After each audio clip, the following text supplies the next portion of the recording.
Nous sommes le 22 août 1919. Raymond Poincaré, alors président de la République, se déplace à Bitche.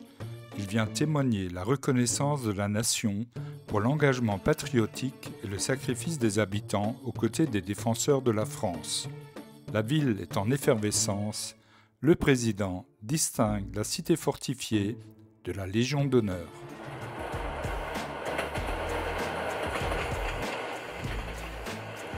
Le 22 août 1919, Poincaré quitte la gare de Wissembourg pour la gare de Bitche où nous nous trouvons, par un train spécial dans lequel il déjeune avec ses proches collaborateurs.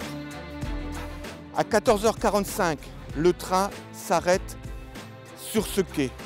Il descend exactement ici devant la gare qui n'a pas changé depuis le début du XXe siècle.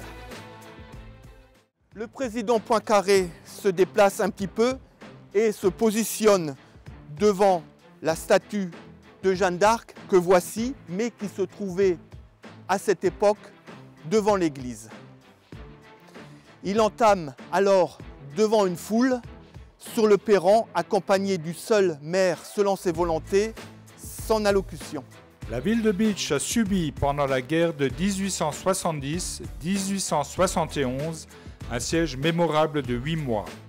Incendiée par obus, sa population a été réduite de 2700 à moins de 1000 âmes, dont seulement 119 hommes valides. 2 mois après l'armistice, sur un ordre écrit du gouvernement français, et après avoir obtenu les honneurs de la guerre pour sa glorieuse garnison, il m'a paru opportun de commémorer son siège mémorable et de récompenser la conduite héroïque de ses habitants en attribuant à Bitche la croix de la Légion d'honneur. Le maire Muller est décoré comme officier d'académie et au nom de tous ses concitoyens, une jeune bitchoise, Élise V, âgée de 13 ans, arbore humblement la Légion d'honneur dont la ville vient d'être décorée.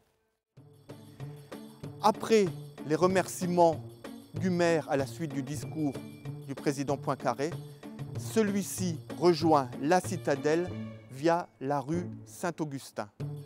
Un convoi de 12 véhicules ouverts par le capitaine de Courcelles suit ensuite la voiture du président et du commissaire général, une voiture Pierre Arrow venue la veille du commissariat général de Strasbourg.